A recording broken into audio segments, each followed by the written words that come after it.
"You don't have to get upset," he said, as if I'd just been handed a wrong coffee order, not an eviction notice from my own son. I didn't answer right away. I looked at the envelope again. My name on the front. My son's handwriting. A stamp from the county office. He was standing in my kitchen, the same kitchen I'd once let him paint yellow when he was 12, even though it turned out blotchy and streaked. His voice still had that calm tone he used as a teenager when he'd broken something and wanted to soften the blow. Only now he wasn't 12. And this wasn't a lamp or a plate. This was my house. "You can take all the time you need to process," he added, glancing toward the window, where his new black SUV was parked like a silent threat. "But the papers are official." I finally looked at him. Really looked. Gerald was 52 now. A man with silver at his temples, a leather belt that cost more than my monthly groceries, and shoes that hadn't seen a scuff in their life. His mouth tightened when he saw my expression. Not sad, not apologetic. Just prepared. "Why?" I asked, not loudly, not angrily, just one word. He sighed as though I were a stubborn child again. "Mom, you've said yourself, it's getting harder to keep up with everything here. The stairs, the yard, the maintenance. It's a big property. And now that we're moving—" "Moving?" I interrupted. "To New Bern," he said. "Bigger house, better school district for the boys. And we'd like to use the proceeds from this place for the down payment. It just makes sense." I looked around. The curtains I'd sewn myself. The wooden table James built before his stroke. The chair with the uneven leg Gerald used to wobble in during dinner, grinning every time I told him to sit still. This was the house where I lost my husband. The house where I raised my son. And now, apparently, the house that would fund his fresh start. "You said I could live here as long as I wanted," I said. "That was before," he replied. "Before we knew how much it was worth." I stared at him. "I mean, before we knew how much you're struggling, Mom." He corrected himself, catching the words too late. "We're just trying to help. You shouldn't be alone here. It's not safe. You can move into one of those assisted communities." I held up my hand.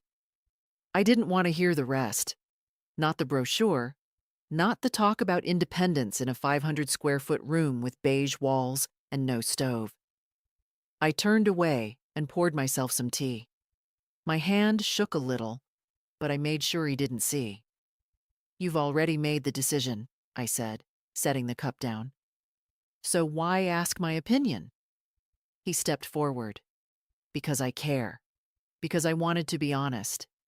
You can take a few weeks. I'll help with the move." "The move?" I repeated, like I was practicing a foreign word. "Yes." He nodded, like it was settled. "Just think it over, please. Don't be mad, Mom." I looked at him again. Not at the man who handed me flowers on Mother's Day, or used to call me for advice about his taxes. I looked at the man standing in my kitchen with legal papers in hand and the word efficiency on his tongue. "I'm not mad," I said finally. "Not yet." He took that as some kind of blessing, smiled awkwardly, and let himself out. The door clicked softly behind him. I stood there for a long time, the teacup warming my fingers, the envelope on the table untouched. Outside, the wind rustled the last of the maple leaves across the yard. My knees ached, my chest was tight, but I wasn't crying. At 79, you learn to tell the difference between heartbreak and insult. This wasn't heartbreak. That had already come and gone years ago when James died. This was insult, plain and sharp. The phone rang. I didn't answer it. Instead, I picked up the envelope again, opened it, and read it through. twice. My name, his signature, all legal, all clean. Then I walked into the living room, sat in James's old recliner, and turned on the lamp with the crack in its base. I wasn't mad. Not yet. But I would be. The next morning, I folded the eviction notice in half and slid it into the bottom drawer of my desk. Not because I intended to forget it, just the opposite. I needed to clear the kitchen table. I needed space to think. Outside, the fog clung low to the grass, and the porch boards groaned under my steps as I brought in the newspaper. The same porch Gerald once painted blue for my birthday. Now the paint was chipped, and so was the memory. I brewed a fresh pot of coffee and set out 2 mugs out of habit. One for me, one for James. I hadn't broken that habit in 8 years, and I wasn't about to now. By noon, the kettle had whistled twice, but I'd barely touched my toast. My body sat at the table, but my mind paced the hallway. Around noon, I took out the deed. I kept it in a manila folder, tucked behind old tax returns and the warranty for a refrigerator that had died 3 years ago. His name was on it, not mine. I remembered that day. The lawyer's office had smelled like carpet glue, and Gerald had promised it was just to avoid probate. I had trusted him, my only child. My James had already passed by then, and I was so tired of forms, signatures, institutions. Gerald had said all the right things. "You'll always live here, Mom. It's just paperwork." And I had nodded, grateful even. Now it was paperwork that could push me out of my own bedroom. At 2:15 p.m., I heard tires on gravel. My stomach clenched before I even looked through the curtain. She was here. Mallory. Gerald's wife. Blonde, polished, always in a rush. She stepped out of the passenger side in tall boots that weren't built for gravel, and her lips curled into something like a smile when she saw me on the porch. "Helen," she called. "I thought I'd stop by. Hope it's not a bad time."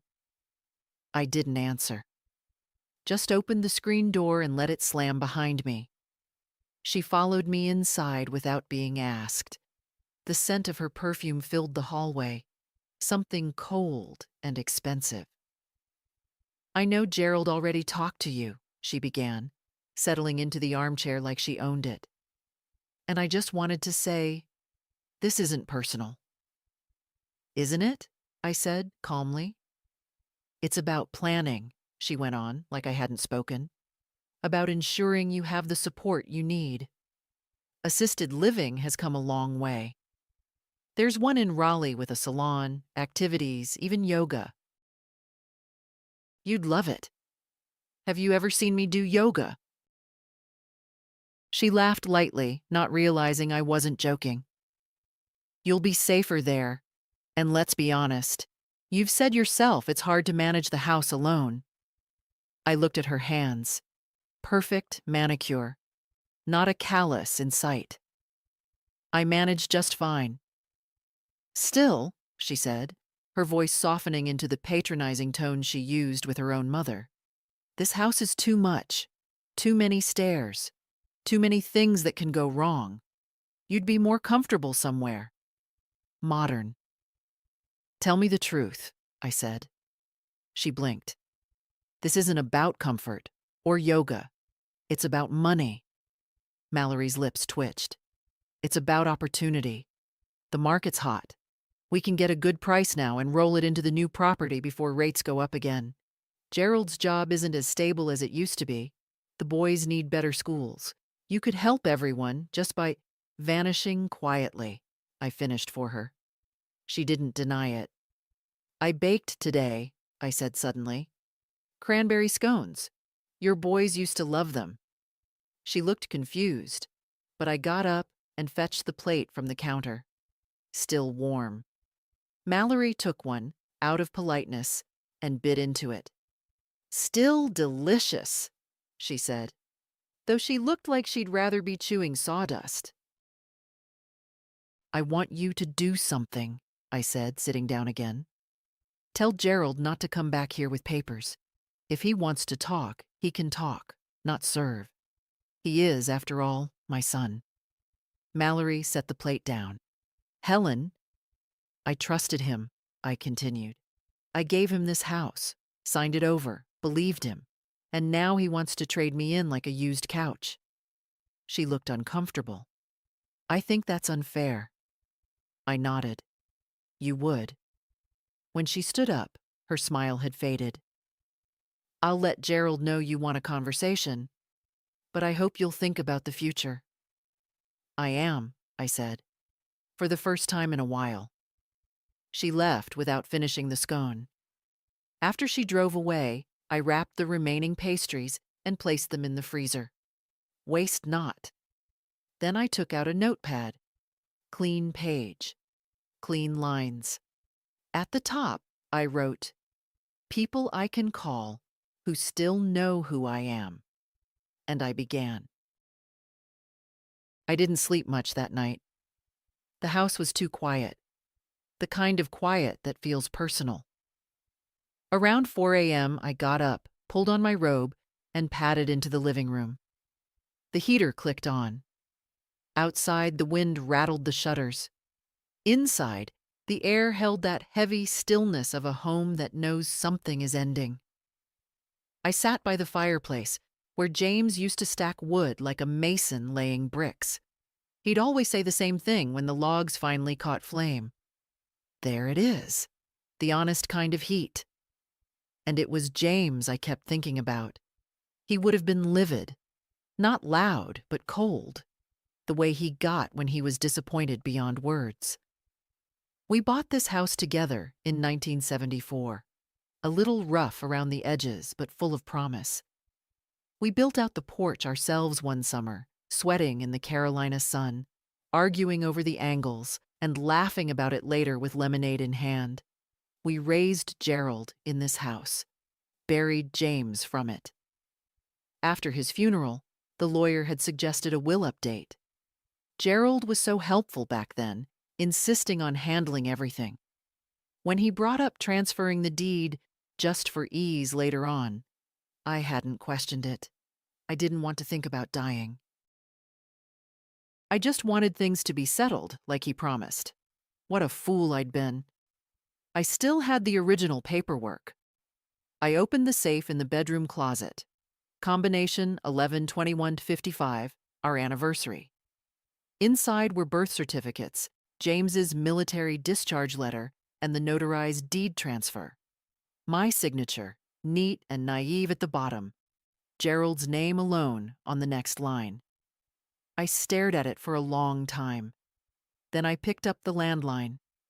"Good morning. This is Rachel from Fenton and Brock Legal Services."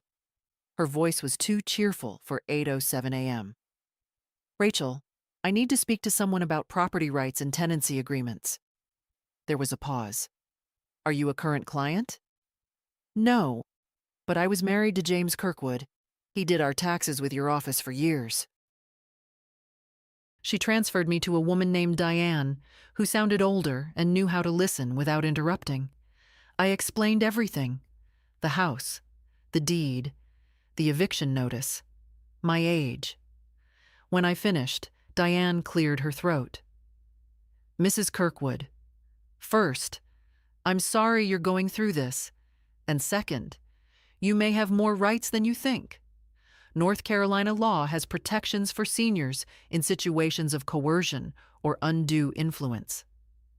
"I signed it willingly," I said. "I just didn't expect this outcome." "Willingness isn't always informed," she said gently, "especially when it's family. Tell me, do you have a copy of the transfer documents? Any correspondence?" I told her I did. She asked me to bring them in.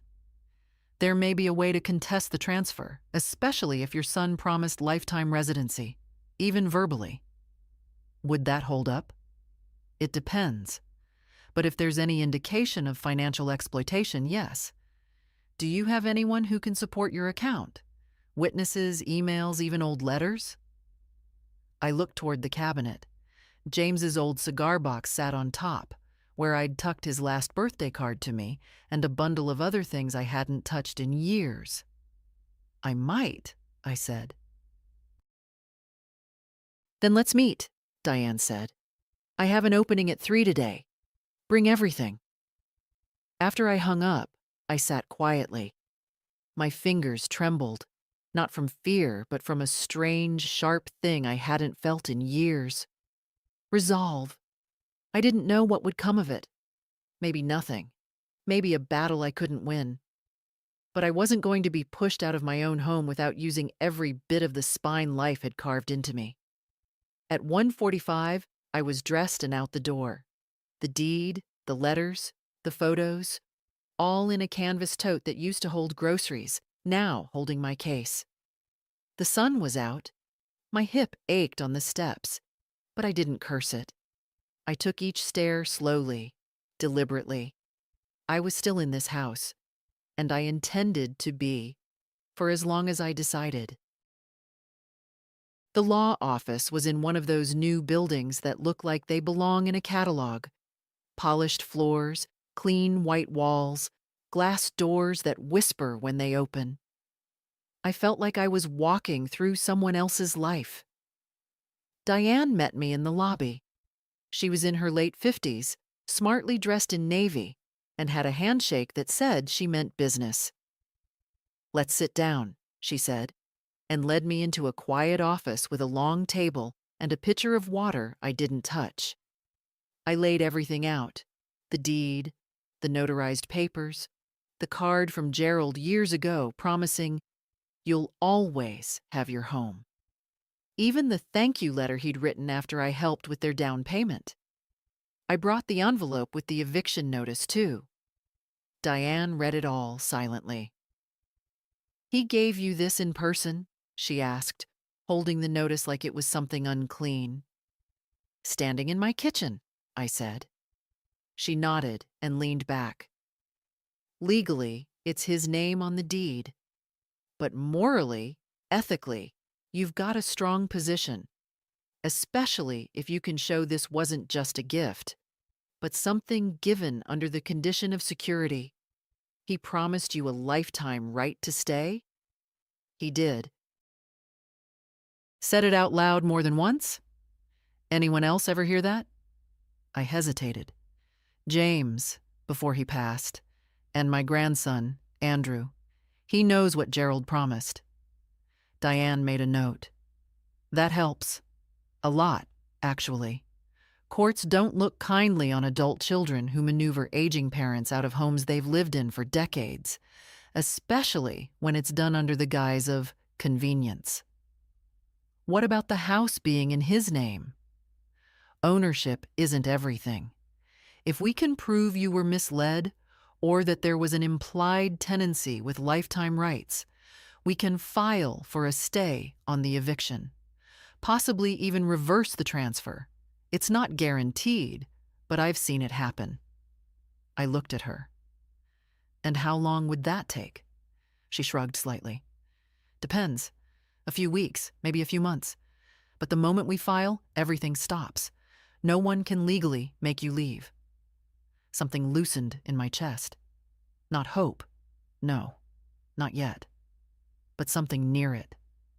"I want to move forward," I said. Diane smiled, and it wasn't the kind of smile lawyers use to close a deal. It was the kind a woman gives another when she sees she's still got fight in her. "All right then," she said. "Let's get started." By the time I stepped outside, the sky had turned overcast. I stood on the sidewalk for a moment, tote bag in hand, watching people pass by. Young ones, brisk ones, always in a hurry. When I got back home, the first thing I saw was Mallory's SUV in the driveway. I took a breath and squared my shoulders. She was standing on the porch, typing something into her phone, looking irritated. She straightened when she saw me. "Helen," she said. "I was just stopping by to..." "To what?" I said. "Check if I'd packed yet?" Her face twitched, just for a second. I thought we might talk. Funny, that's not how Gerald handled it. She looked away. He thought it would be easier coming from him. We didn't want you to be surprised. I wasn't surprised, I said, unlocking the door. I was insulted. She followed me inside, uninvited again. Helen, this isn't an attack. It's just practicality. We can't hold two properties. Gerald has debts. The boys need better. I needed better once too, I said, turning toward her. When Gerald was 10 and James was laid off, we had nothing but this house, a beat-up truck, and each other. I didn't sell my parents' land to make things easier. I made do. Mallory crossed her arms. Times are different. No, dear, I said. People are different. She opened her mouth to speak, then thought better of it.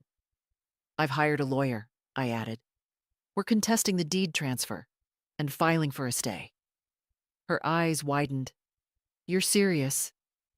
As a heart attack. She glanced at the photos on the mantel. Gerald as a boy. Gerald at graduation. Gerald with her on their wedding day. You're going to drag your son into court? I poured myself tea. No. He dragged himself. She didn't say another word, just walked out without finishing her sentence, her perfume trailing behind her like smoke. I stood there in the silence, holding the cup steady in my hands. It was beginning. Andrew showed up the next day without warning, just as I was taking laundry off the line. He parked his old sedan by the curb, not in the driveway like his parents always did. He walked up the path, slow, hands in the pockets of his jacket, the way he used to when he came home from college, unsure whether he needed to apologize for being gone so long. I saw the way he scanned the porch, the roof, the flower beds. He hadn't been here in months, but I could tell he remembered every crack in the steps. Hey, Grandma, he said. Hey, yourself, I replied, setting the basket down. You here to serve me more legal papers? His mouth opened, then shut. No, he said finally. I just came to see you. I nodded. Then come in. He followed me inside and kicked off his shoes at the door, like he always used to. I poured us tea, he still took 2 sugars, and we sat at the kitchen table. The one where I used to lay out his spelling words. The one where he cried after breaking his arm falling out of the oak tree. I didn't know, he said, once we'd sat in silence for a while. About the papers. About what Dad did. I believe you, I said. He stared at his mug. He didn't tell me anything. Mom either. I only found out because I overheard them arguing last night. She wants to list the house already. I blinked. Already? Andrew nodded. They're meeting with a realtor on Monday. Of course they were. I'm sorry, he said, his voice cracking a little. I didn't know how bad things had gotten. They hadn't, I said. Not until this. He looked up at me, eyes full of something I couldn't name. You don't deserve this. No, I said quietly. I don't.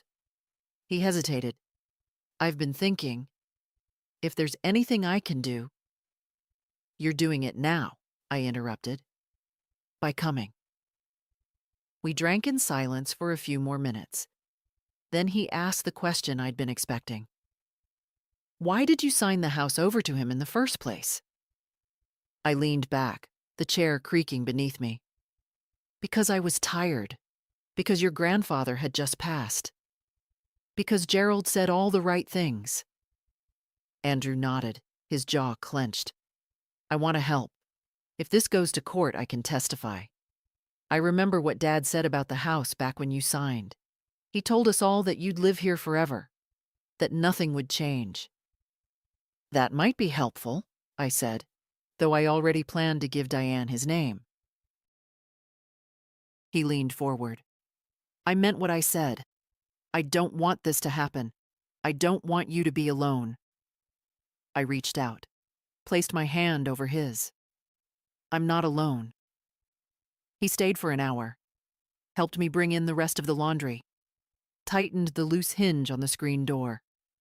Before he left, he hugged me tighter than usual. You let me know what happens, he said. Whatever you need. When he drove away, I stood on the porch and watched his taillights disappear down the street. That night, I baked. Apple crisp. Not for anyone in particular, just because I could. And when I sat down with a bowl in my lap and the scent of cinnamon warming the house, I felt something flicker deep in my chest. Not bitterness, not sadness. Something softer. Something like courage starting to take root. The office smelled faintly of lemon oil and printer paper. Diane had cleared the long table, and my file sat in front of her, thick now, full of tabs and clipped notes. I've looked through everything, she said, adjusting her glasses. And I think we have enough to move. Move? I echoed, setting my purse down. File for a declaratory judgment, she clarified.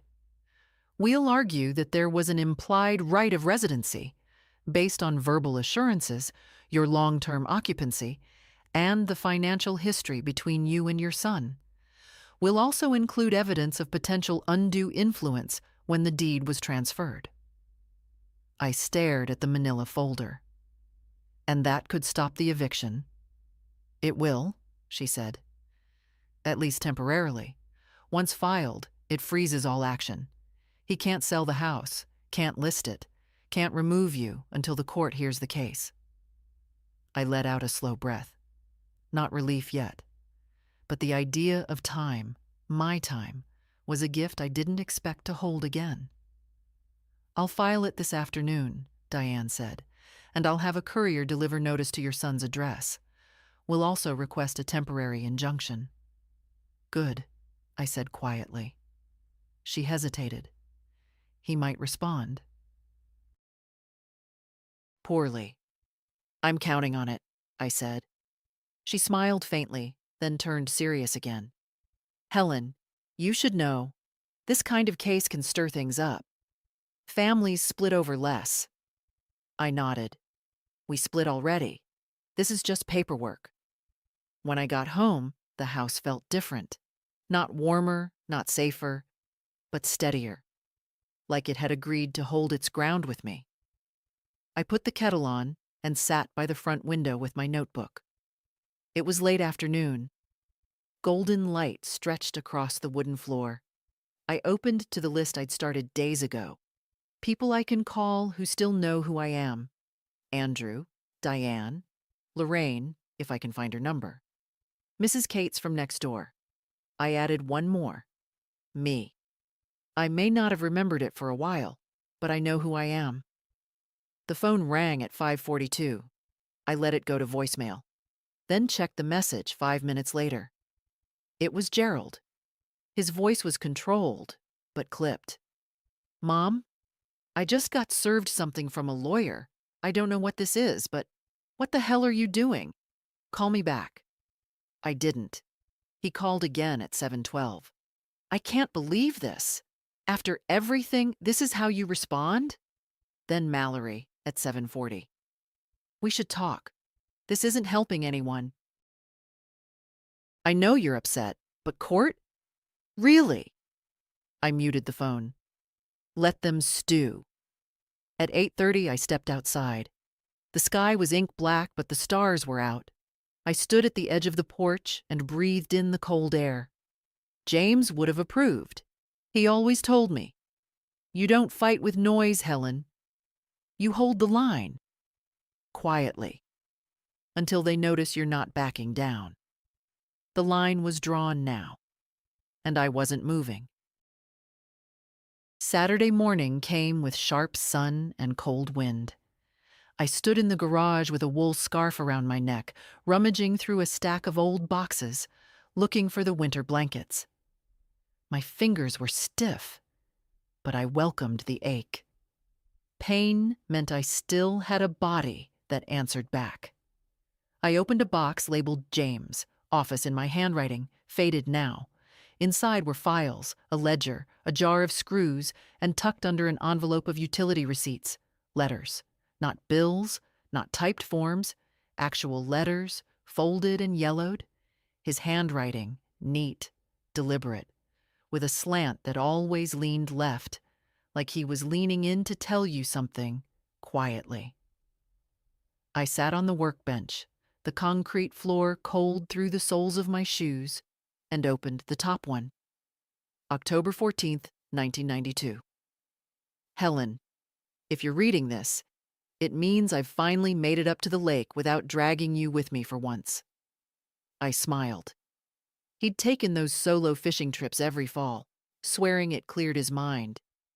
Truth was, he missed quiet more than fish. I don't say it enough, but this house? You made it a home.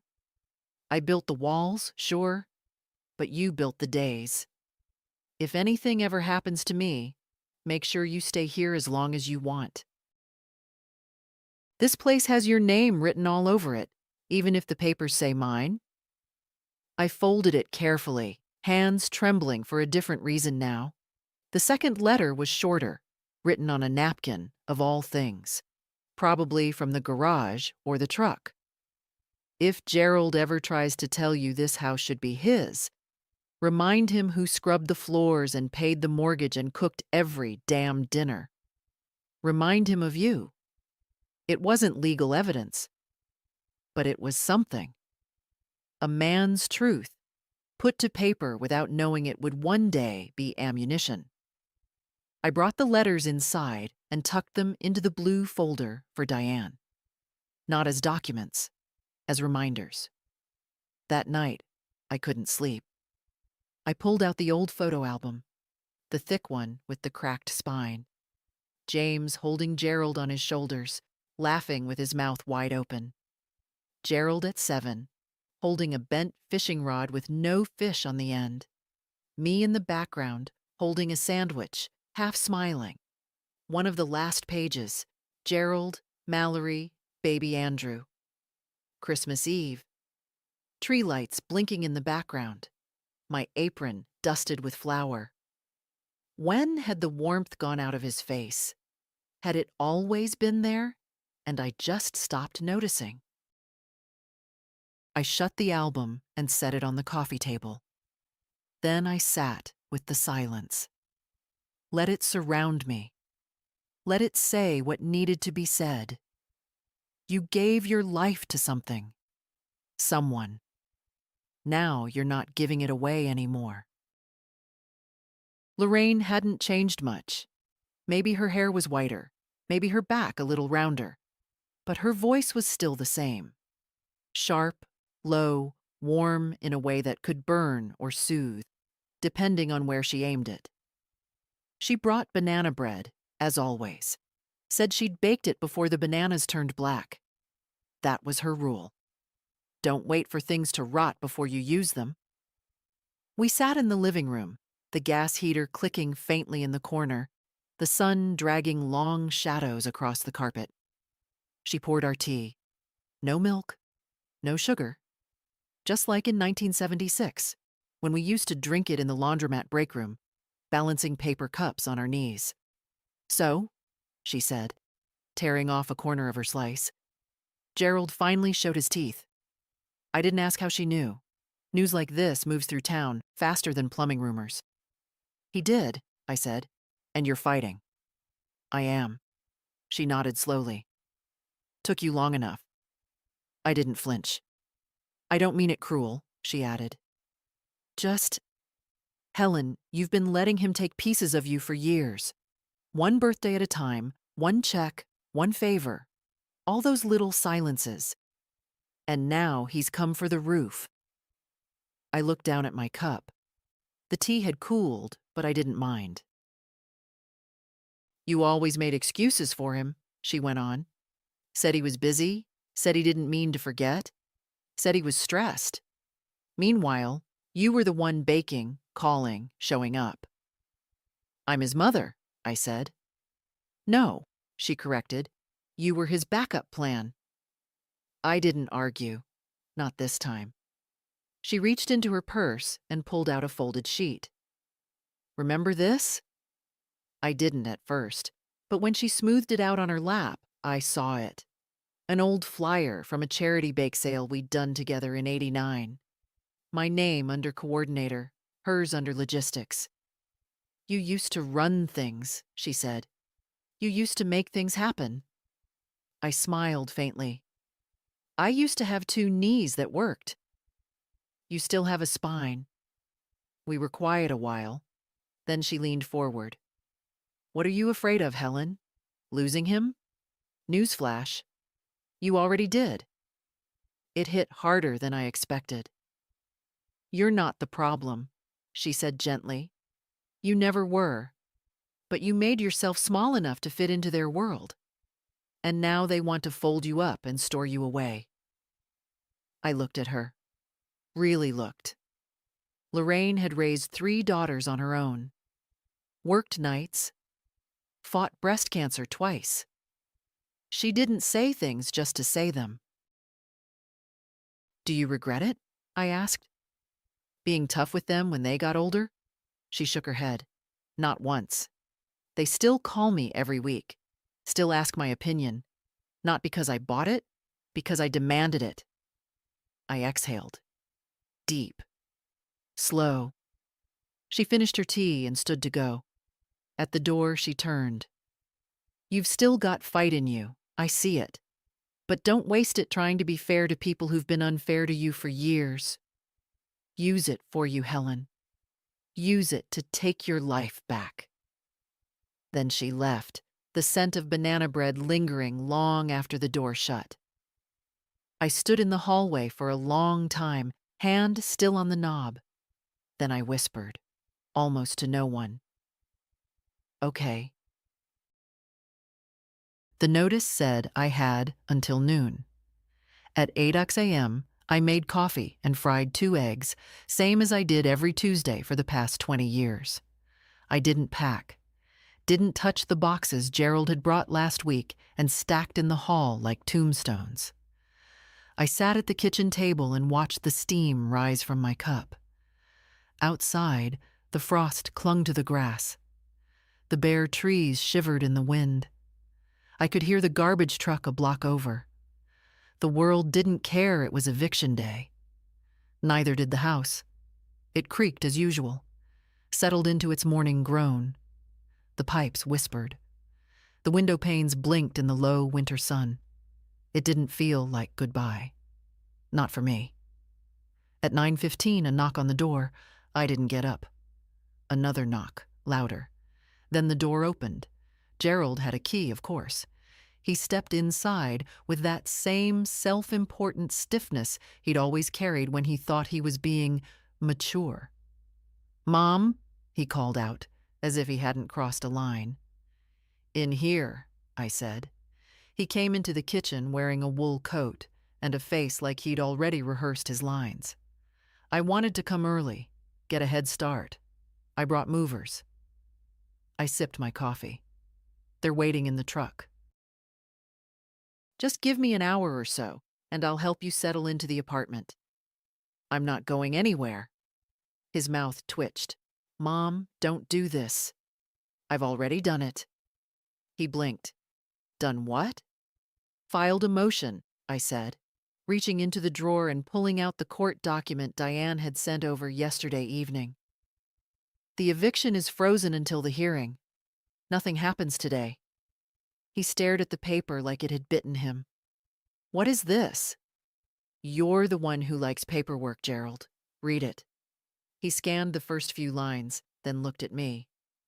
You went to a lawyer? I did. His voice raised. You're making a mistake. This is going to cost money, stress. Do you even understand what you're doing? Yes, I said. For the first time in years, I understand exactly. He paced toward the window, then turned. You could have just talked to me. I tried. You brought me a court order, not a conversation. He rubbed his forehead. We don't have time for this. Mallory's expecting the house to be cleared. We have a realtor. Then call them. Tell them you overstepped. He clenched his jaw. I didn't mean to hurt you, Mom. You just didn't care if you did. We stood in silence for a long moment. Then he looked down, folded the paper, and shoved it in his coat pocket. This won't stop the process, he said, already heading toward the door. It just delays it. We'll see. He paused in the hallway, where his old trophies still sat dusty on the shelf. You really want this to be how we end? You ended it the day you brought movers into my home. The door shut behind him harder than necessary. I heard the truck start, then pull away. I sat there, not triumphant, not afraid. Just still. The house was still mine, for now. And that was enough. The movers returned 2 days later, but this time they didn't get out of the truck. I watched from the window as Gerald stood beside the van, phone pressed to his ear, face growing redder by the minute. He paced the driveway, pointed at the house, then finally gave up and waved the crew off. They left without lifting a single box. By now, the temporary court order had been processed, filed, recognized. The ink on the judge's signature was dry. Diane had called that morning to confirm, "You are protected until further ruling. No one touches the house. No one touches you." So when Gerald knocked again, I let him wait. Eventually, I opened the door. He stepped in like the floor was lava, like the place he grew up in was foreign. "I just came to talk," he said. "Funny," I replied. "That's what I wanted weeks ago." He didn't sit, didn't take off his coat. Just stood in the center of the room, staring at the same furniture he used to drape himself across as a teenager. "This is ridiculous," he muttered. "We're not enemies." "No," I said. "Enemies are honest." He winced. "You really think I wanted to hurt you?" I didn't answer. He looked around. "You think this place is sacred?" "But it's just a house, Mom. Just walls and pipes and a leaky roof." "You're wrong," I said quietly. "This house remembers.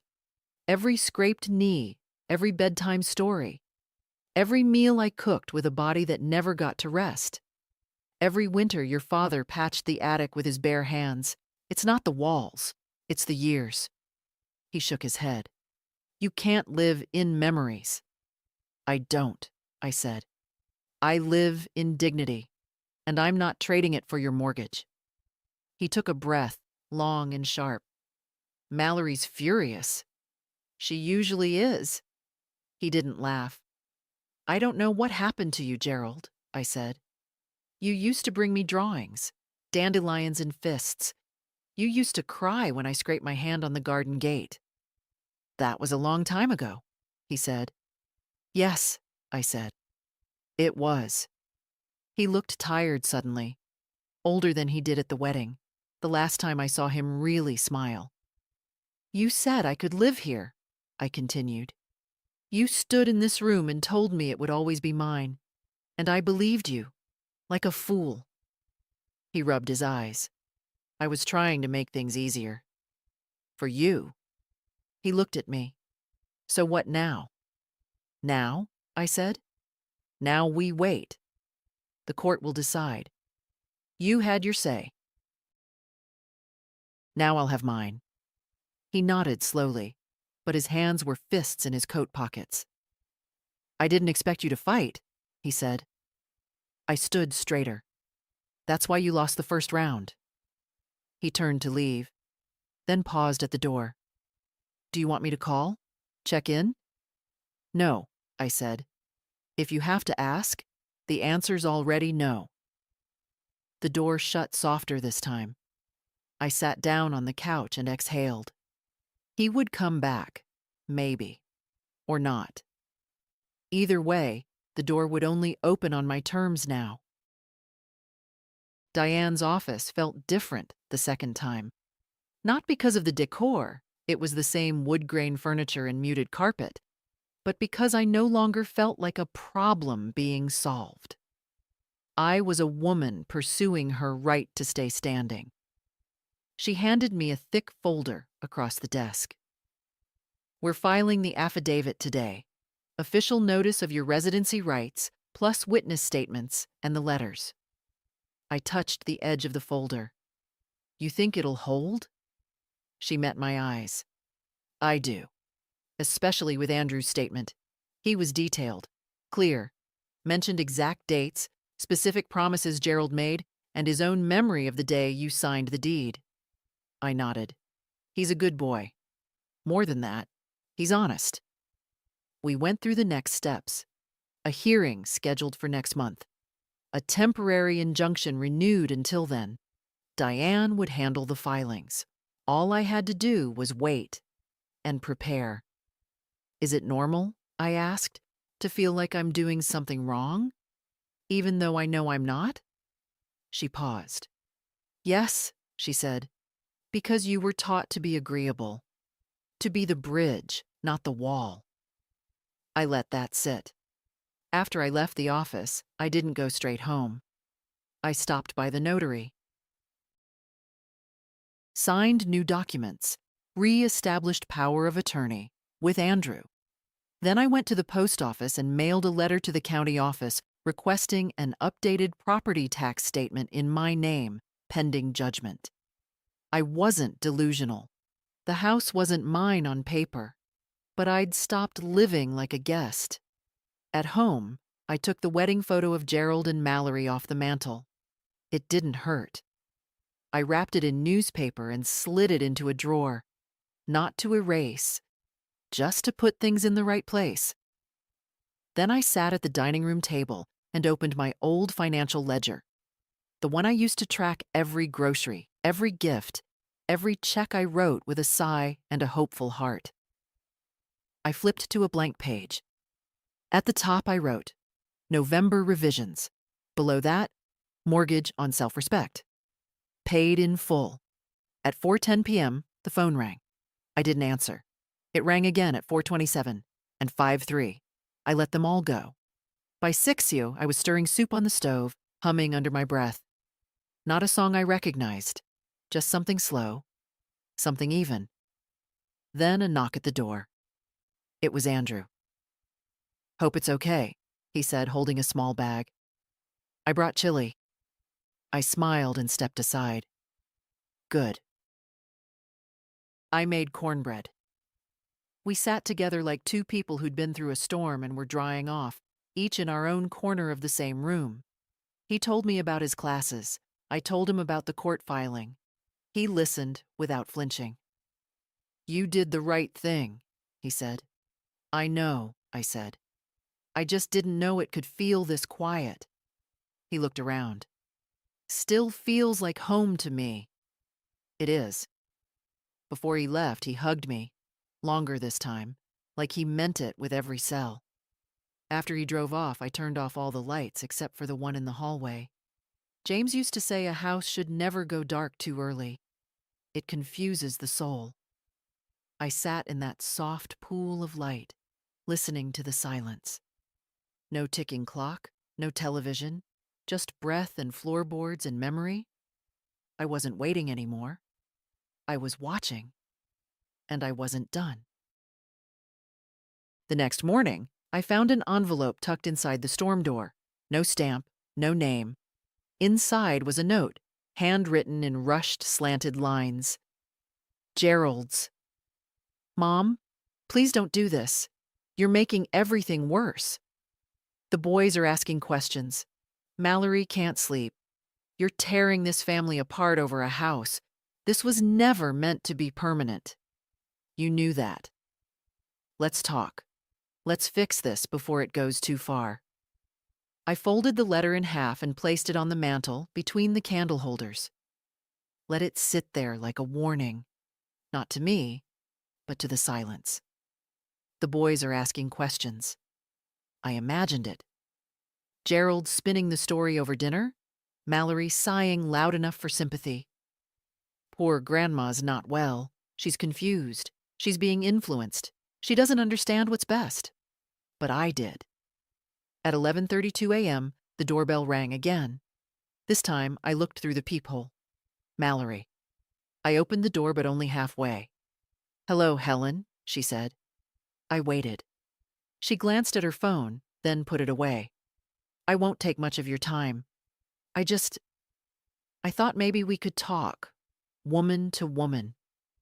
"You had your chance," I said. "I know," she said quickly. "And I'm sorry. I didn't mean for things to get this legal. It's just—" Gerald panicked. "We thought you'd want something simpler, safer." I opened the door wider, not to welcome her, to let her see my face, my steadiness. "You mean smaller?" She swallowed. "I know it feels like betrayal." "It is betrayal." She blinked. "Helen, we have 2 kids in school, a mortgage, and a pending relocation.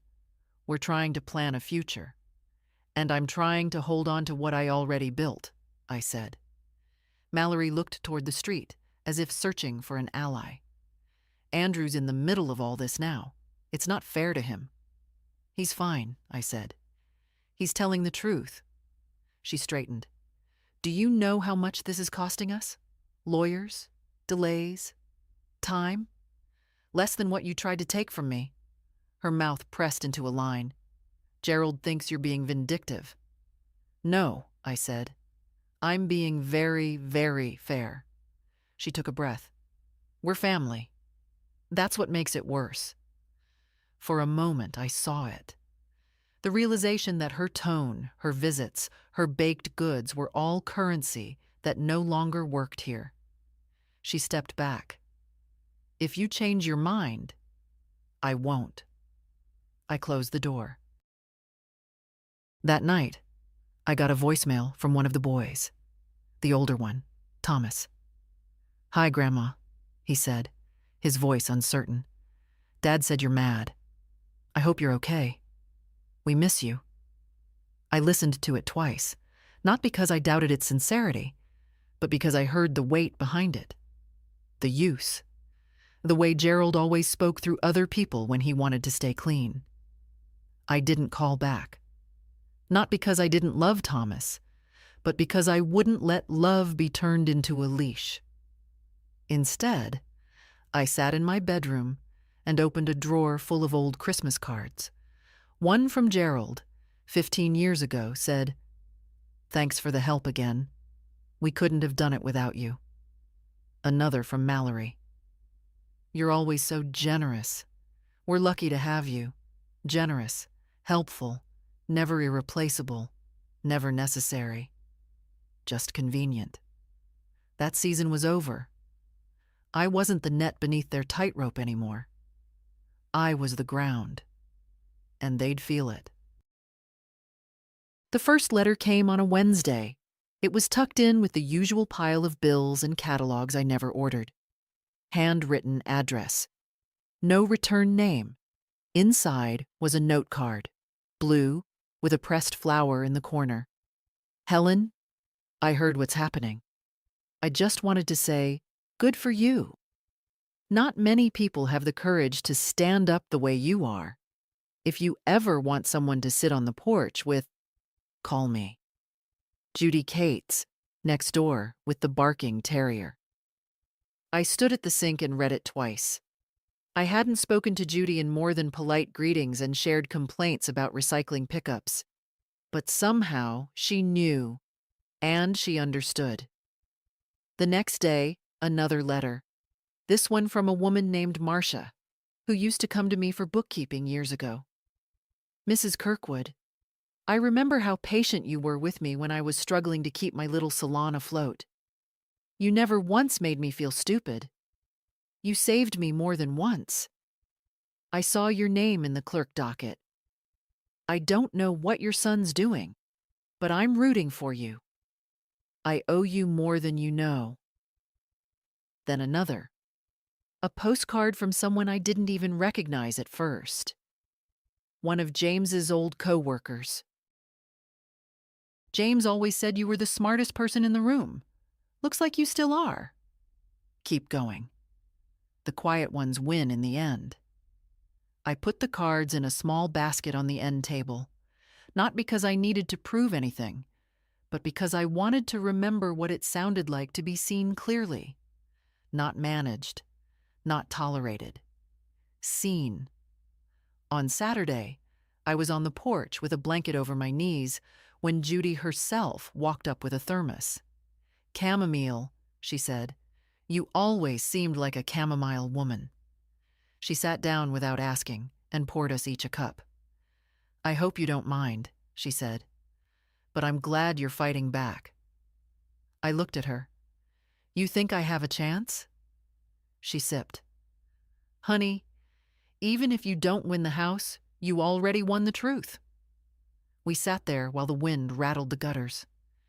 "People think aging makes you soft," she said. "What it really does is peel the bark off. What's left is just the wood. Some strong, some rotted through. You've still got your grain." I laughed. A small sound, but real. "I used to think silence was strength," I said. She nodded. "So did I, until it became the thing they used against me." We didn't talk much after that. Just sat and drank. When she left, she squeezed my hand. "No matter what happens, don't let them write the ending." I watched her walk back across the lawn, little dog barking at her heels. That night, I lit one candle in the kitchen. Just one. It was enough. The house was quiet, but not empty. Something had changed. I was no longer waiting for rescue. I had become my own witness. Courtrooms aren't like in the movies. There's no echo, no gavel slamming for drama. Just old carpet, dry air, and the faint smell of burnt coffee from a machine that probably hasn't been cleaned since the Bush administration. Gerald sat 2 rows ahead of me, next to Mallory, who wore black like it was a funeral. He didn't look back. I didn't expect him to. Diane sat beside me, calm as ever, her folders neat, her tabs visible. She had prepped me for the questions. Be clear, be truthful, be steady. The judge was a woman. 60-something, no-nonsense face, glasses on a chain. She glanced at the documents, then at me. "Mrs. Kirkwood, you've requested the court recognize an implied right of residence. Is that correct?" "Yes, Your Honor."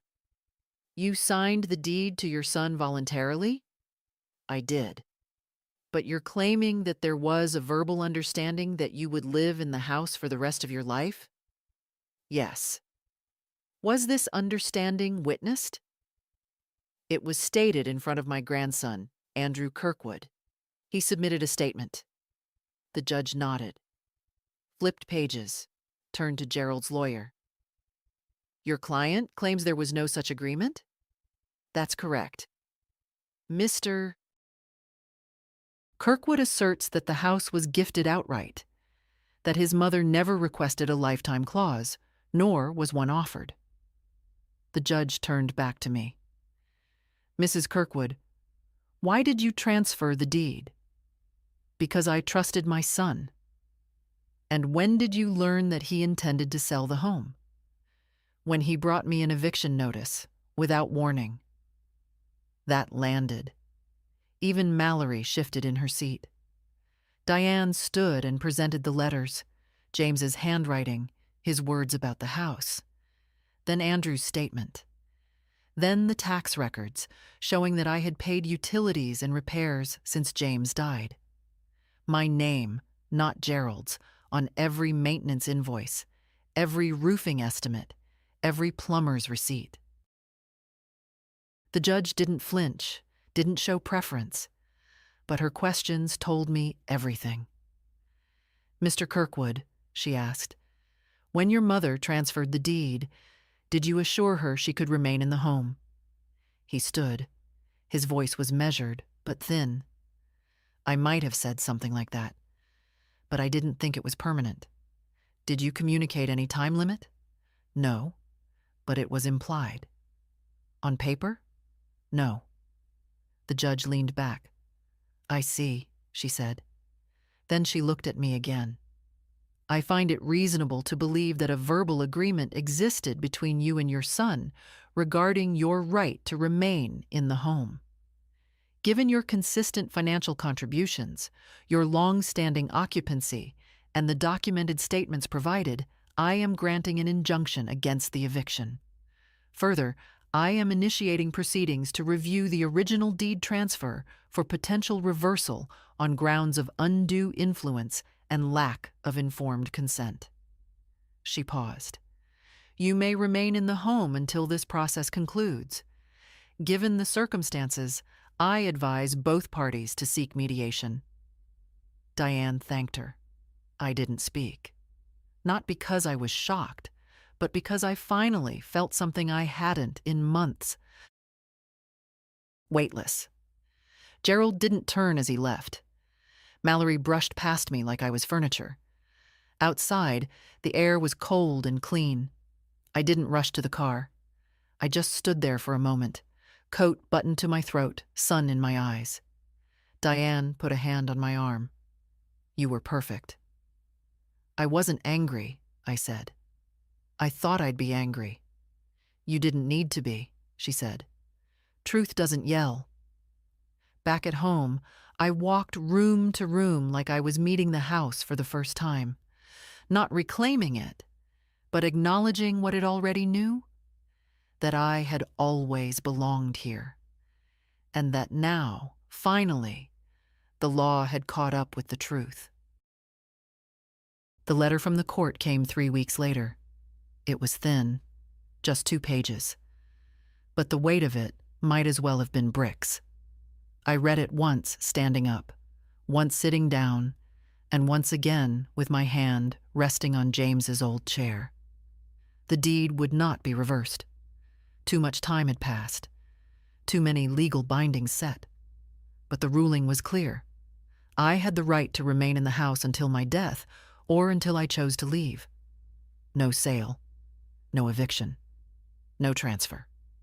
They called it a life estate by estoppel. I called it dignity on paper. The next day, I opened every window in the house, not out of celebration, just to let the truth breathe. The wind moved through the rooms gently, like it had been waiting. In the weeks that followed, Gerald didn't call. Neither did Mallory. Not even a note from the boys. And strangely, that didn't ache the way I thought it would. I missed them, yes. I missed the idea of them. The little hands, the soft questions, the holidays that felt full. But I didn't miss the weight of being tolerated. Andrew came by every Saturday, sometimes with groceries, sometimes just himself. He never brought up the court or his father. He just sat, drank tea, and told me about his life. I let him. Judy and I started a routine. Thursday evenings on the porch. She'd bring wine. I'd bring stories. She told me once that she hadn't heard herself laugh in years. Until me. I started baking again. Not because anyone asked, just because the house felt more itself when it smelled like cinnamon or clove. I sent a loaf to the post office girls, another to the church pantry. People started writing back. One afternoon, a woman knocked on my door. Early 40s, hair pulled back tight, nervous smile. "I'm sorry," she said. "Are you Mrs. Kirkwood?" "I am." She held out a wrapped bundle. Banana bread. "I just wanted to thank you. My mom's in the same situation. Different town. But your story made it to her. She's fighting now, too." I took the bread. "She'll win." "I think she will," the woman said. She said, "If a lady named Helen in Carolina could do it, so could she." I smiled. "Tell her Helen said she's right." She left. I stood at the door a long time, bread in my hands, heart quiet. They were calling it my story now, as if I'd written it. But really, all I'd done was refuse the ending someone else tried to give me. And maybe that's what strength is. Not lifting, not shouting, just staying. Holding your name in your mouth like a prayer and saying, no, not this. That spring, I planted roses again. Red ones, like James used to bring from the hardware store each April, even when we didn't have money for anything but bread and gas. And when the first bloom opened, stubborn and alive, I touched the petals and whispered, see, still here. Because I was. Because I am. Because I